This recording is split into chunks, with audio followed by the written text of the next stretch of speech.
Hello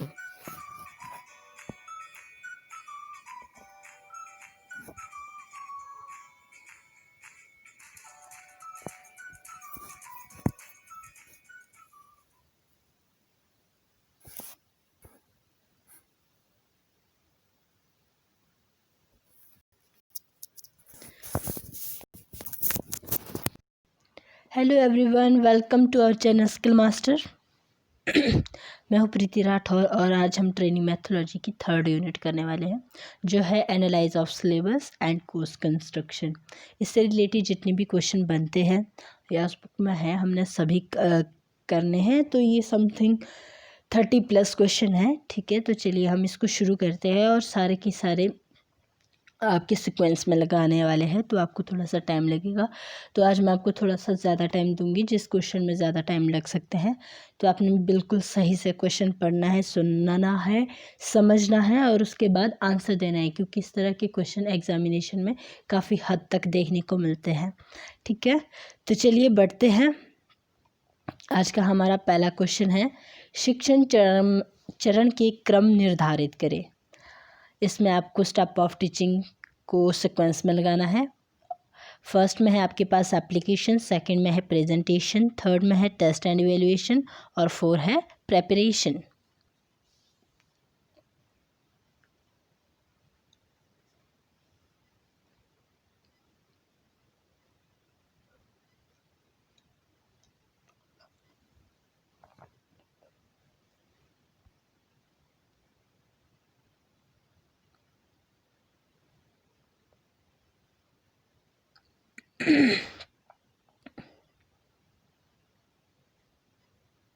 very good, very good. Option number D हमारा सही answer है और ये सभी को पता है, preparation, presentation, application, test and evaluation. ठीक है, बढ़ते हैं नेक्स्ट क्वेश्चन की तरफ। क्वेश्चन नंबर सेकंड है आपके पास, मेथड ऑफ एनालाइज सिलेबस का सही क्रम है।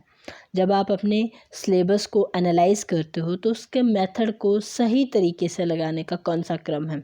यूनिट, ब्लॉक और लेसन को आपने सही से लगाना है।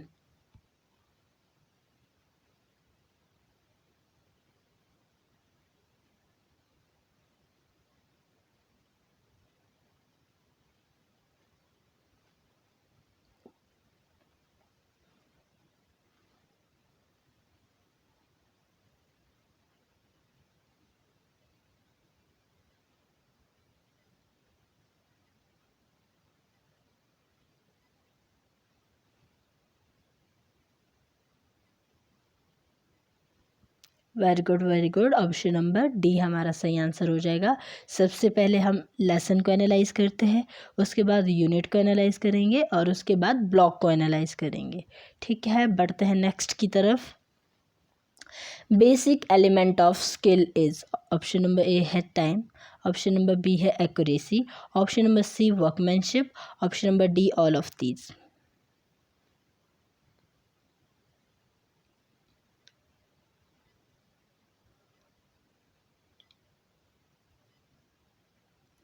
Very good, very good. All of these हमारा आंसर हो जाएगा, टाइम, एक्यूरेसी, वर्कमैनशिप। और टाइम के बजाय कभी कभी क्या देखने को मिलती है, स्पीड। ठीक है, बढ़ते हैं नेक्स्ट की तरफ। तो आपके पास 4th क्वेश्चन है, लेसन प्लान की हेडिंग का क्रम सुनिश्चित करें। अब आपको लेसन प्लान का फॉर्मेट जो है लर्न करना है, याद करना है कि वो किस तरह का है, उसमें पहले क्या है, सेकंड में क्या है, थर्ड में क्या है। ठीक है, तो यहाँ पे फर्स्ट में दिया है ऑब्जेक्टिव, फिर दिया है टाइटल, फिर दिया है रिव्यू, फिर दिया है लिंक और रिव्यू एंड लिंक, फिर दिया है टीचिंग एड्स और 5th में दी है मोटिवेशन।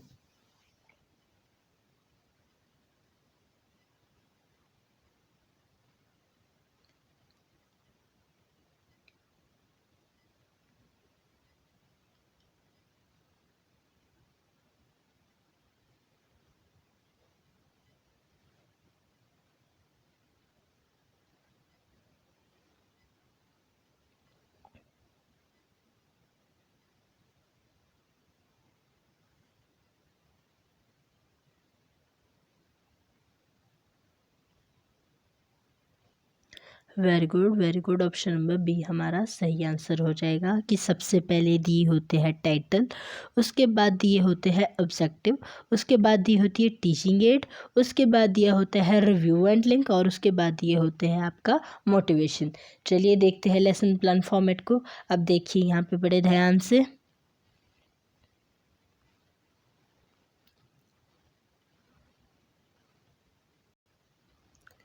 देखिए सबसे पहले क्या दिया है आपके पास,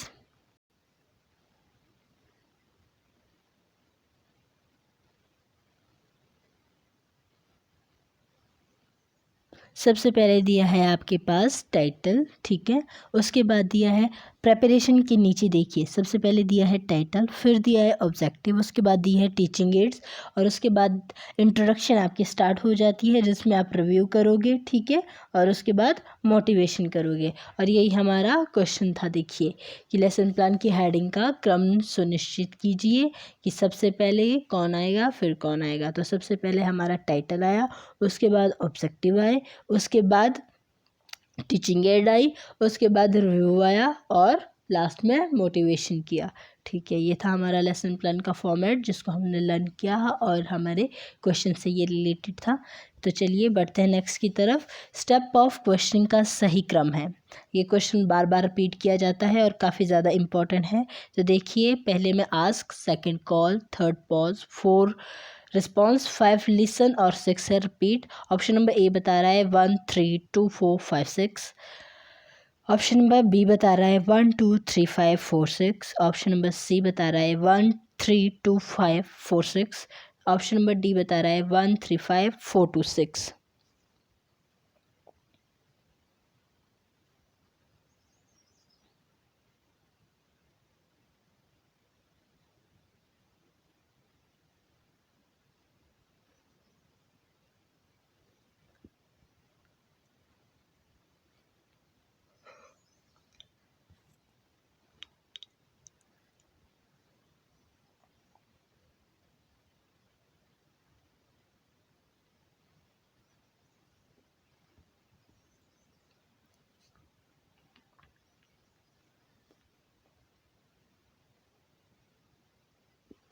very good very good. Option number C हमारा राइट आंसर हो जाएगा।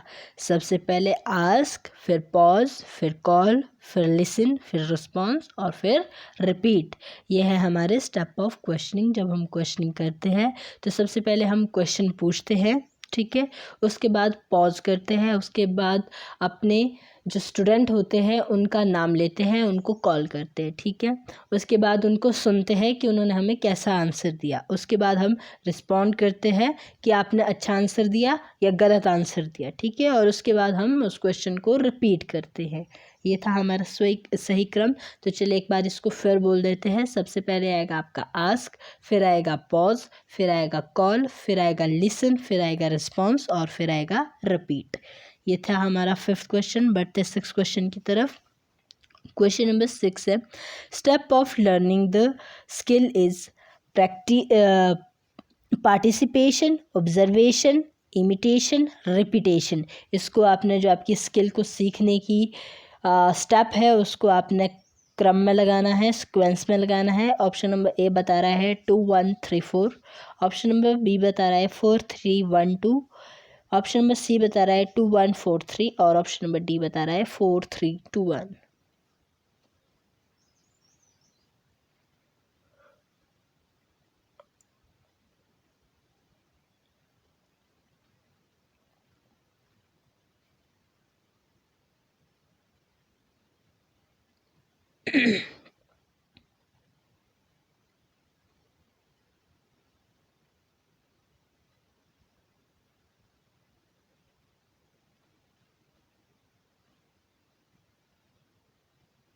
Very good very good.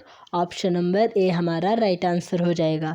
सबसे पहले हम क्या करते हैं, ऑब्जर्वेशन करते हैं, उसके बाद पार्टिसिपेट करते हैं, ठीक है। पार्टिसिपेट करने के बाद तुरंत इमिटेशन करते हैं और फिर रिपीटेशन करते रहते हैं जिससे हम अपने स्किल में माहिर हो जाते हैं। तो ये थे हमारे स्टेप। सबसे पहले ऑब्जर्वेशन, सेकंड में पार्टिसिपेशन, थर्ड में इमिटेशन और फोर्थ में रिपीटेशन। Very good. बढ़ते हैं नेक्स्ट की तरफ। क्वेश्चन नंबर 7 है हमारे पास, निम्न में से एलिमेंट ऑफ स्किल नहीं है। इस क्वेश्चन को बड़े ध्यान से देखना, इसमें शब्दों का हेर फेर किया गया है, मीनिंग समझना, सिनोनियम समझना, उसके बाद आंसर देना। ऑप्शन नंबर ए है आपके पास एबिलिटी, ऑप्शन नंबर बी है एक्यूरेसी, ऑप्शन नंबर सी है ऑनेस्टी, ऑप्शन नंबर डी है punctuality.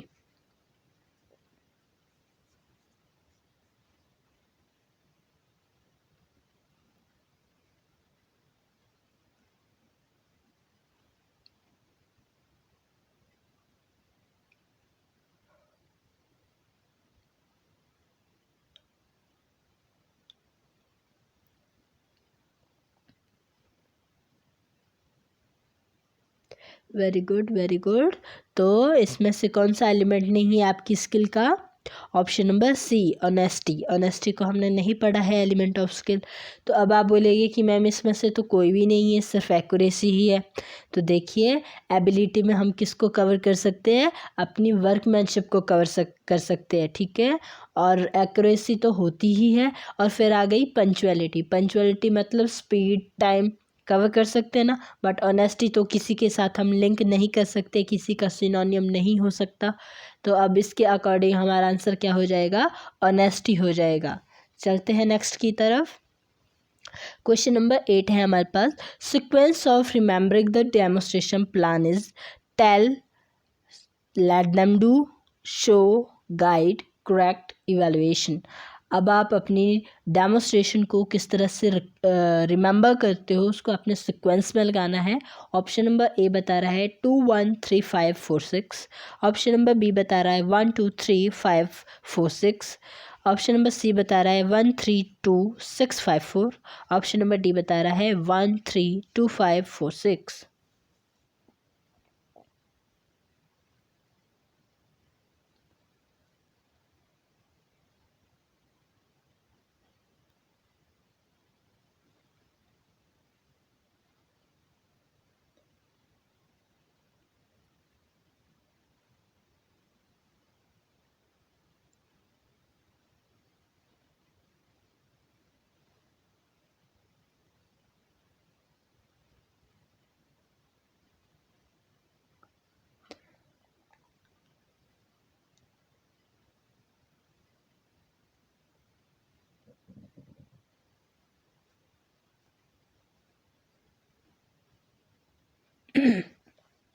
Okay, option number D आपका सही आंसर हो जाएगा। सबसे पहले टेल, शो, फिर उसके बाद लेट देम डू, उसके बाद करेक्ट करना है, अपने स्टूडेंट को गाइड करना है और उन्हें इवेल्युएट करना है। तो हम डेमोन्स्ट्रेशन प्लान को किस तरह से रिमेंबर करते हैं सीक्वेंस में?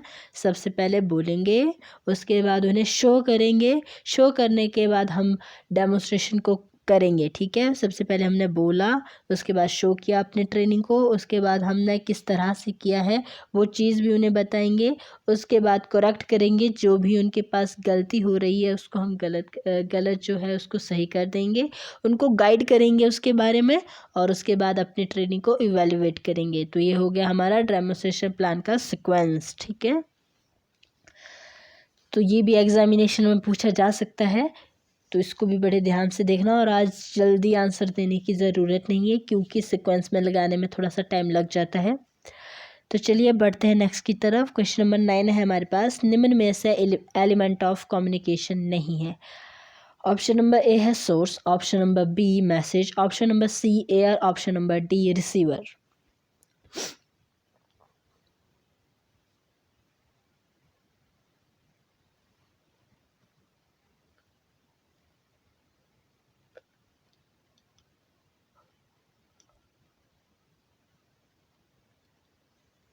वेरी गुड, सभी का आंसर बिल्कुल सही। ऑप्शन नंबर सी एयर हमारा एलिमेंट ऑफ कम्युनिकेशन नहीं है।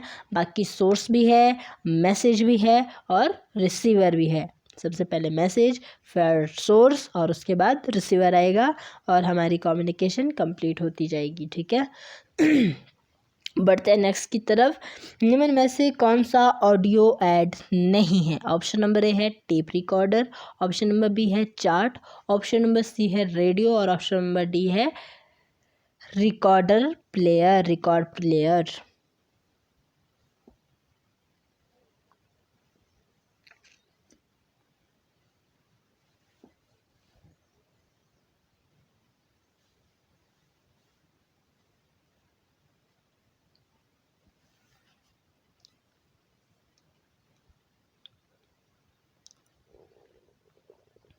Very good very good.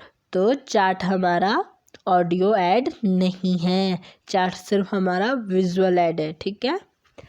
तो बढ़ते हैं नेक्स्ट की तरफ। क्वेश्चन नंबर 11 है, निम्न में से कौन सा ऑडियो विजुअल ऐड है? ऑप्शन नंबर ए है सीसीटीवी, ऑप्शन नंबर बी है animation clip, option number C है sound film, option number D all of these.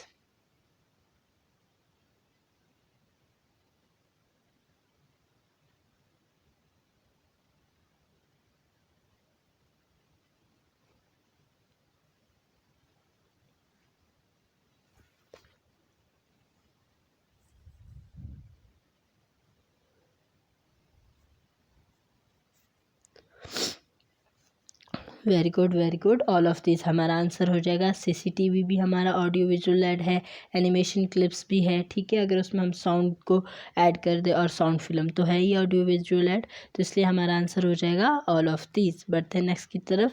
निम्न में से कौन सा ऑडियो विजुअल एड्स नहीं है? ऑप्शन नंबर ए है मल्टीमीडिया, ऑप्शन नंबर बी है sound film projector, option number C है video tapes, option number D है slide projector.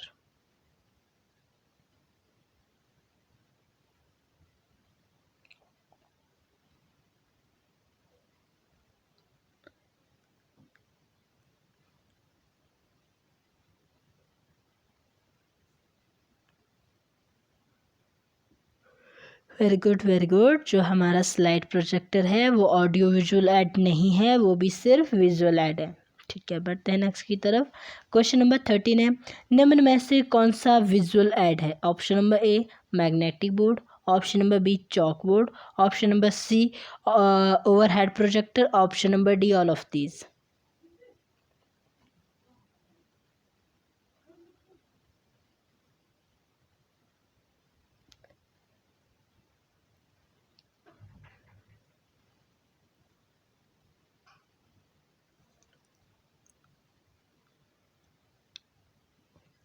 Very good, option number D all of the सभी visual aid है, magnetic board भी, chalk board भी और overhead projector भी।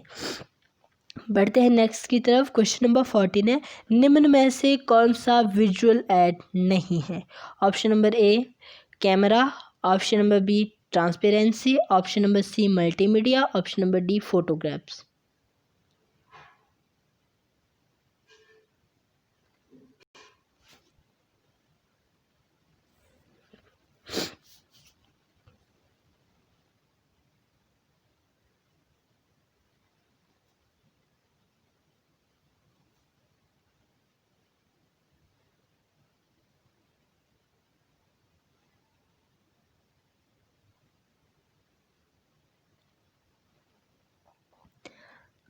Okay, तो आंसर की के अकॉर्डिंग आपका आंसर दिया गया है मल्टीमीडिया। तो चलते हैं नेक्स्ट की तरफ। क्वेश्चन नंबर 15 है, माइक्रो टीचिंग के अंतर्गत कितने विद्यार्थी एक साथ पढ़ाए जाते हैं? अब माइक्रो टीचिंग की बात हो रही है और उसमें कितने स्टूडेंट को एक साथ पढ़ाया जाता है? ऑप्शन नंबर ए है 4 से 5, ऑप्शन नंबर बी है 10 से 15, ऑप्शन नंबर सी है 20 से 25 और ऑप्शन नंबर डी है all of these.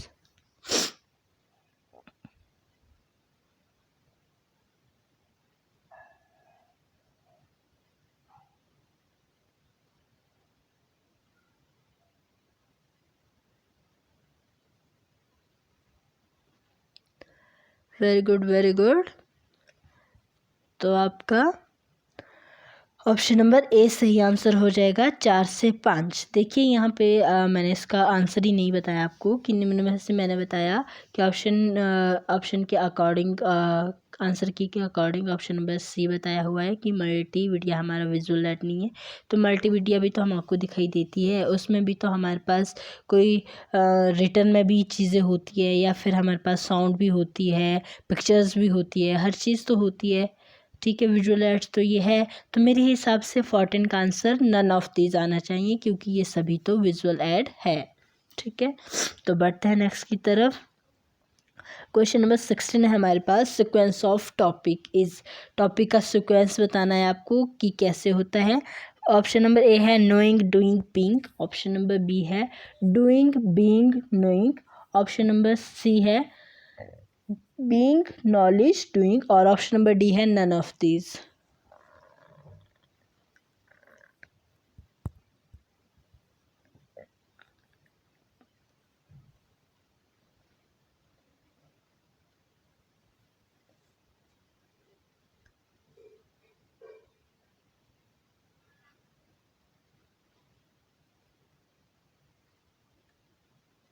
Very good very good. तो ऑप्शन नंबर ए आपका राइट आंसर हो जाएगा। सबसे पहले आप नोइंग करते हो, सबसे पहले आप जानते हो, उसके बाद आप किसी वर्क को करते हो, ठीक है, टॉपिक को डू करते हो, और उसके बाद बीइंग करते हो, जानते हो, ठीक है। तो देखिए हाँ यहाँ देखिए आप, नॉलेज से रिलेटेड आपके पास क्या क्या है। तो नॉलेज है आपकी रिलेटेड ट्रेड थ्योरी लेसन की, जो आपकी नॉलेज है वो आपकी ट्रेड थ्योरी से रिलेटेड है, लेसन से रिलेटेड है। सेकंड आपकी ट्रेड कैलकुलेशन लेसन से भी रिलेटेड है, ठीक है। और थर्ड है आपके पास क्राफ्ट साइंस लेसन, आपके लेसन से भी रिलेटेड है, ठीक है। और अब बात करते हैं हम डूइंग की। तो डूइंग किस से है? Basic skill of trade, trade की बेसिक स्किल से है। जॉब और experience by which skill can be acquire and develop, वो भी हमारी डूइंग से रिलेटेड है। और बीइंग से रिलेटेड क्या है? Effective training period, effective training period के लिए सही रहता है आपका बीइंग। और साथ ही साथ में attitude expected to be develop, और आपके एटीट्यूड को जितना आप चाहते हो उसके अकॉर्डिंग डेवलप कर दिया जाता है बीइंग का यूज़ करके, ठीक है। तो आई होप ये भी क्लियर हो गया होगा। हो सकता है अभी इससे आगे भी इससे रिलेटेड क्वेश्चन हो, तो इसको एक बार फिर से रिवाइज कर लेते हैं। नोइंग है हमारी ट्रेड थ्योरी से रिलेटेड, लेसन से रिलेटेड, ठीक है। ट्रेड से रिलेटेड जितने हमारे पास कैलकुलेशन से रिलेटेड लेसन होते हैं उसके बारे में जानना। साथ ही साथ में क्राफ्ट साइंस लेसन, ठीक है। और साथ ही साथ में अगर हम और साथ ही साथ में नोइंग आपकी, मैंने लिखना भूल गई हूँ, आप ऐड कर लीजिए, स्केचिंग एंड ड्राइंग से रिलेटेड भी है आपका, ठीक है, लिख लीजिए। नोइंग आपका स्केचिंग एंड ड्राइंग से रिलेटेड भी है। फिर है डूइंग, डूइंग है आपकी basic skill of the trade. और सेकंड है job of experience by which skill can be acquired and develop, जब स्किल की बात आने लगे तो आप डूइंग को सिलेक्ट कर देना। और जब एटीट्यूड एक्सपेक्टेड की बात आ जाए, एटीट्यूड को डेवलप करने की बात आ जाए, तो आप बीइंग पे सही आंसर लगा देना। और जब नोइंग की बात आए तो उसके बाद फिर ट्रेड थ्योरी की बात आ रही हो, या फिर ट्रेड कैलकुलेशन की बात आ रही हो, या फिर क्राफ्ट साइंस लेसन की बात आ रही हो, या फिर स्केचिंग एंड ड्राइंग की बात आ रही हो, तो वो आपका नोइंग से लिंक्ड रहेगा, ठीक है। बढ़ते हैं नेक्स्ट की तरफ। देखिए क्वेश्चन नंबर 17 है, तकनीकी व्यवसाय के पाठ्यक्रम के निर्माण में क्या आवश्यक नहीं है? ऑप्शन नंबर ए है व्यवसाय की आवश्यकता, ऑप्शन नंबर बी है शिक्षण की सुविधा, ऑप्शन नंबर सी है समय की उपलब्धता, ऑप्शन नंबर डी है प्रवेश व्यवहार।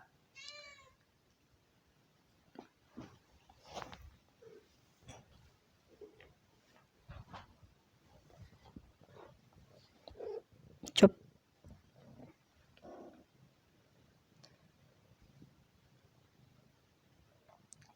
तो आपकी तकनीकी व्यवसाय के पाठ्यक्रम के निर्माण में क्या आवश्यक नहीं है? प्रवेश व्यवहार, एंट्री बिहेव आपका आवश्यक नहीं है। देखिए तकनीकी व्यवसाय कौन सा हो गया? जो हमारे ट्रेड से रिलेटेड है, ठीक है। पाठ्यक्रम हो गया हमारा सिलेबस या कोर्स आप बोल सकते हो, ठीक है। तो उसके लिए हमारे को व्यवसाय की आवश्यकता भी है, ठीक है, ट्रेड की आवश्यकता भी है, ठीक है। और साथ ही साथ में शिक्षण की सुविधा का होना भी बहुत ज़रूरी है, और समय का होना भी बहुत ज़रूरी है, पर एंट्री बिहेव की हमें उतनी ज़्यादा आवश्यकता नहीं है, ठीक है। बढ़ते हैं नेक्स्ट की तरफ। क्वेश्चन नंबर 18 है, विद्यार्थी की योग्यता का स्तर का तात्पर्य है, विद्यार्थी की योग्यता का स्तर का तात्पर्य है। ऑप्शन नंबर ए मूल्यांकन किया जाए, ऑप्शन नंबर बी शिक्षण पद्धति, ऑप्शन नंबर सी सैद्धांतिक ज्ञान, ऑप्शन नंबर डी व्यवहारिक ज्ञान।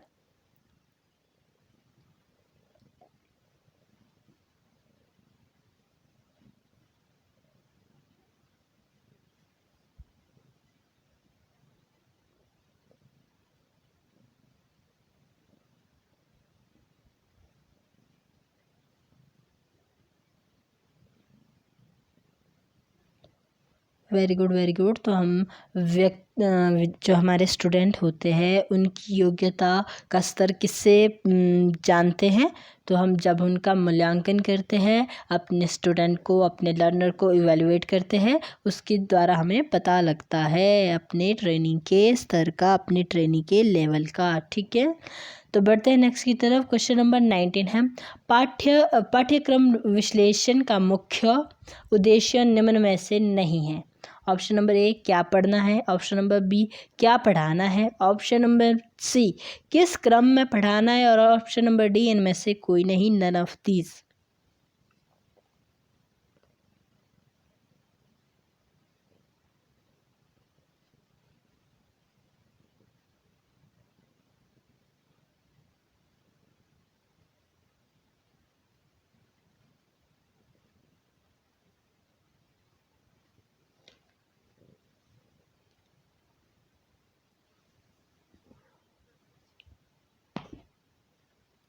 Very good, option number D none of this हमारा आंसर हो जाएगा, क्योंकि कोर्स एनालाइज के मेन प्रिंसिपल इनमें से कोई भी नहीं है। ठीक है, ठीक है, तो बढ़ते हैं नेक्स्ट की तरफ। क्वेश्चन नंबर 20 हमारे पास, निम्न में से किस पद्धति में प्रशिक्षण की अवधि निर्धारित नहीं होती है। आपको बताना है इसमें से कौन सी पद्धति है जिसमें प्रशिक्षण का टाइम, जिसमें ट्रेनिंग का टाइम जो है वो निर्धारित नहीं किया जाता है। ऑप्शन नंबर ए है विषय पद्धति, ऑप्शन नंबर बी है समय पद्धति, ऑप्शन नंबर सी है व्यवहारिक पद्धति, और ऑप्शन नंबर डी है ज्ञान पद्धति। अगर मैं बोलूँ कि आपने ट्रेनिंग का टाइम जब आपने निर्धारित करना है तो आप किस किस चीज़ को फिक्स नहीं करते हो, तो विषय पद्धति को आप कहोगे सिलेबस मेथड को आप निर्धारित नहीं करते हो, ना ही आप टाइम मेथड को निर्धारित करते हो, ना ही आप प्रैक्टिकल मेथड को निर्धारित करते हो, या फिर आप ज्ञान पद्धति मतलब आपकी प्रैक्टिकल नहीं नोइंग, ज्ञान पद्धति आएगा आपकी नोइंग मेथड, आप किस चीज़ को निर्धारित नहीं करते हो।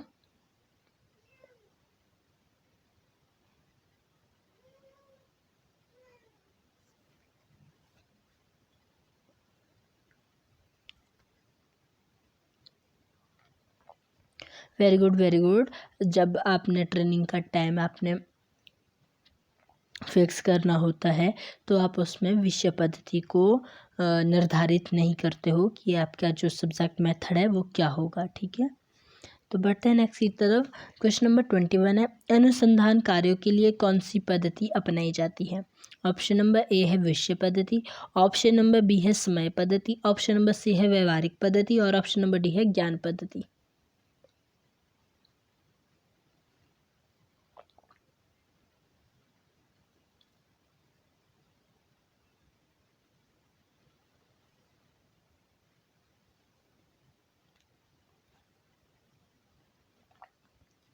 वेरी गुड, इंस्टीट्यूशन वर्क के लिए भी आपकी जो है विषय पद्धति को निर्धारित नहीं किया जाता है, अब इस पद्धति को नहीं अपनाया जाता है। ठीक है, सब्जेक्ट मेथड पद्धति को नहीं अपनाया जाता है। ठीक है, तो बढ़ते हैं नेक्स्ट की तरफ। जटिल विषयों के लिए कौन सी पद्धति उपयुक्त है। ऑप्शन नंबर ए है समय पद्धति, ऑप्शन नंबर बी है विषय पद्धति, ऑप्शन नंबर सी है ज्ञान पद्धति, और ऑप्शन नंबर डी है व्यवहारिक पद्धति।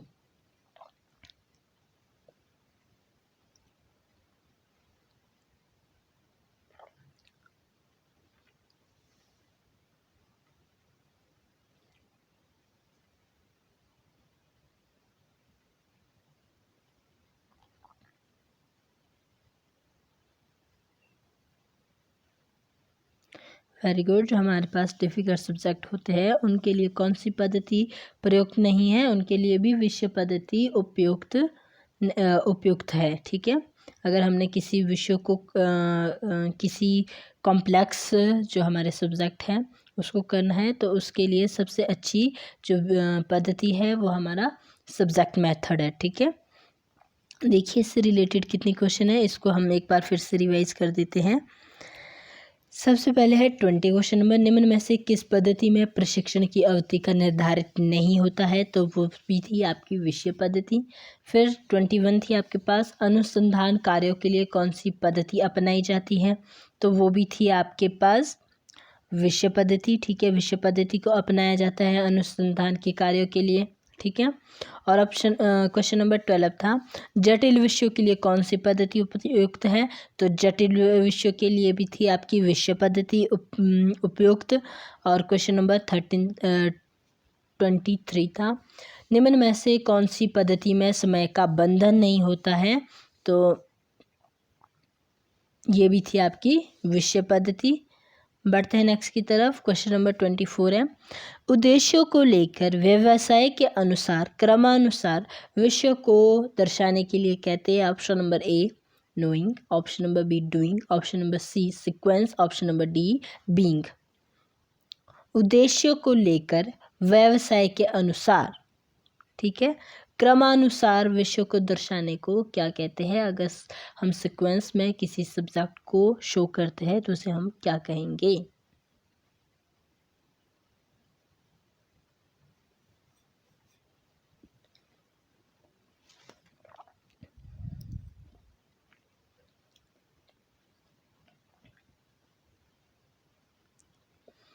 हिंदी में क्वेश्चन पूछा है, इंग्लिश में आंसर पूछा है आपसे, और क्वेश्चन में ही आंसर दे दिया है कि क्रमानुसार, क्रमानुसार मतलब सीक्वेंस। तो आंसर क्या हो गया? उद्देश्य के अनुसार व्यवसाय, उद्देश्यों को लेकर व्यवसाय के अनुसार क्रमानुसार विषयों को दर्शाने के लिए सीक्वेंसिंग कहते हैं। ठीक है, बढ़ते हैं नेक्स्ट की तरफ। क्वेश्चन नंबर 25 है हमारे पास, इफेक्टिव ट्रेनिंग पीरियड निम्न में से किससे संबंधित है? ऑप्शन नंबर ए नोइंग से, ऑप्शन नंबर बी डूइंग से, ऑप्शन नंबर सी बीइंग से, या ऑप्शन नंबर डी है आपके पास सीक्वेंसिंग से।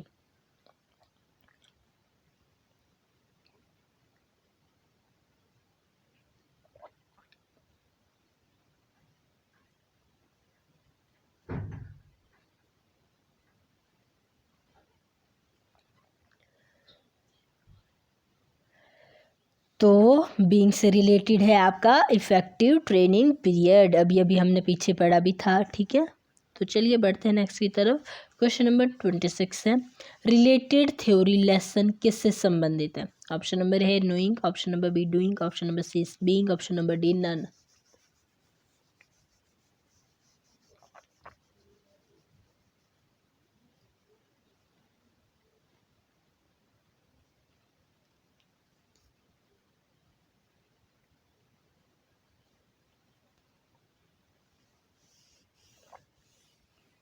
Very good very good. तो आपकी रिलेटेड थ्योरी लेसन किससे रिलेटेड है? आपके नोइंग से रिलेटेड है। और क्या क्या है?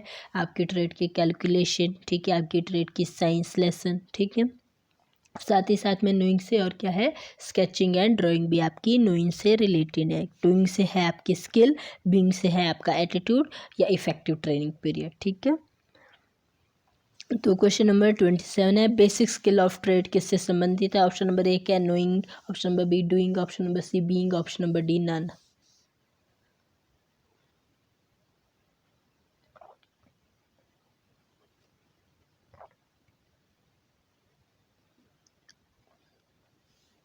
बिल्कुल इजी सा क्वेश्चन, डूइंग से रिलेटेड है ट्रेड, तो ट्रेड की skill.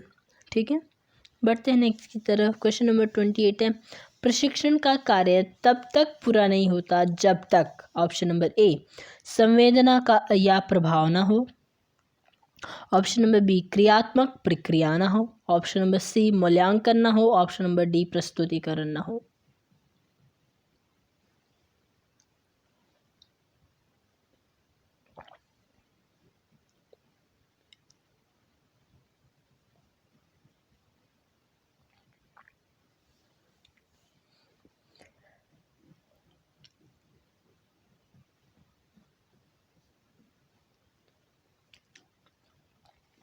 Very good very good. Option number C हमारा राइट आंसर हो जाएगा कि अगर इवैल्यूएशन ना हो तो हम अपनी ट्रेनिंग के वर्क को पूरा कंप्लीट नहीं समझते हैं। अगर अभी जैसे कोरोना काल चला है, ठीक है, अगर हम एग्ज़ाम नहीं देते हैं तो हमें इवैल्यूएशन कैसे किया जाएगा, हमारा रिजल्ट कैसे आएगा? तो क्या हमारा प्रशिक्षण कंप्लीट हुआ? नहीं हुआ। भले ही हमारा टाइम कंप्लीट हो गया कि जुलाई 31 को हमारा सेशन जो है बिल्कुल पूरी तरह से कंप्लीट हो गया है और अगस्त से न्यू सेशन स्टार्ट हो जाता है, बट अभी तक हम अपने आप को कंप्लीट नहीं बता पा रहे क्योंकि हमारे एग्ज़ाम ही नहीं हुए हैं। ठीक है, तो बढ़ते हैं नेक्स्ट की तरफ। क्वेश्चन नंबर 29 है, प्रशिक्षण चक्र में मुख्य घटक निम्न में से कौन सा नहीं है? ऑप्शन नंबर ए आयोजन, ऑप्शन नंबर बी पूर्व तैयारी, ऑप्शन नंबर सी विषय सूची, और ऑप्शन नंबर डी है ज्ञान या परिस्थिति।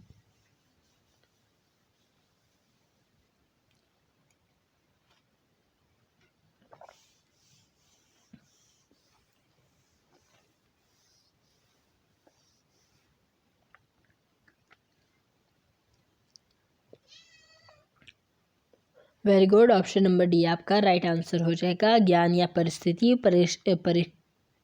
प्रशिक्षण चक्र में मुख्य घटक नहीं है। ठीक है, तो क्वेश्चन नंबर 30 आपके पास, मास्टर शेड्यूल निम्न में से किसे नहीं दर्शाता है? ऑप्शन नंबर ए है प्रशिक्षण का समय, ऑप्शन नंबर बी है विषय वस्तु का क्रम, ऑप्शन नंबर सी है समय अवधि, ऑप्शन नंबर डी है इनमें से कोई नहीं, नन ऑफ दीज।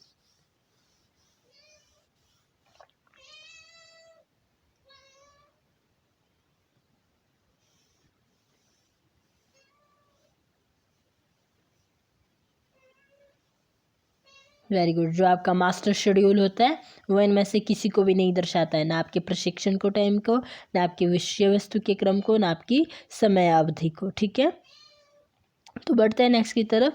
व्यवहार में परिवर्तन के लिए निम्न बिंदु नहीं है: वातावरण, ऑप्शन नंबर बी है शिक्षण पद्धति, ऑप्शन नंबर सी है व्यवहारिक ज्ञान, ऑप्शन नंबर डी है व्यवहार की आवश्यकता।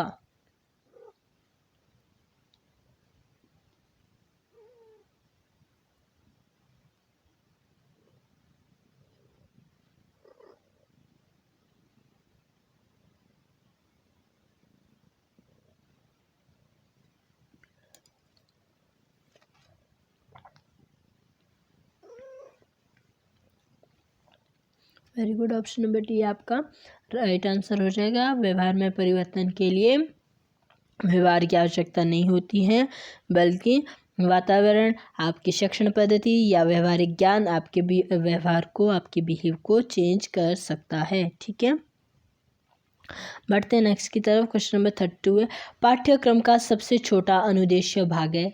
Option number unit, option number B है ब्लॉक, ऑप्शन नंबर सी है लेसन, ऑप्शन नंबर डी है नन।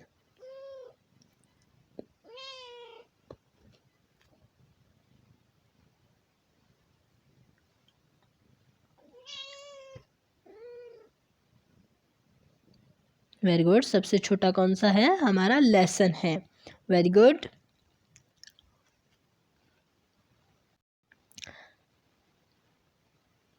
देखिए यहाँ पे क्वेश्चन नंबर 30 शायद मैंने गलत कर दिया। मास्टर शेड्यूल निम्न में से किसे नहीं दर्शाता है?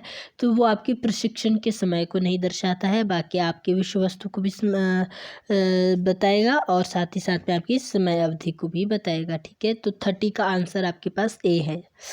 ठीक है, ये हमने बाकी कर लिए, तो ये है आपकी आंसर की। तो बढ़ते हैं नेक्स्ट की तरफ। Thanks for watching this. अगर आपको इसमें कोई डाउट हो तो उसको हम और ज़्यादा क्लियर कर सकते हैं, आप कह सकते हो। अगर आपको वीडियो इन्फॉर्मेटिव लगी तो आप शेयर कर सकते हो। अगर आप नए हो तो उस चैनल को सब्सक्राइब करें और मेरे साथ जुड़ने के लिए आपका बहुत बहुत धन्यवाद। मिलते हैं शाम की क्लास में। आज बहुत सारी क्लासेज होने वाली है इसलिए, बट मैंने आज के भी पूरे क्वेश्चन कंप्लीट करवाए हैं। तो मेरे साथ जुड़ने के लिए आपका बहुत बहुत धन्यवाद। Bye bye all, take care all.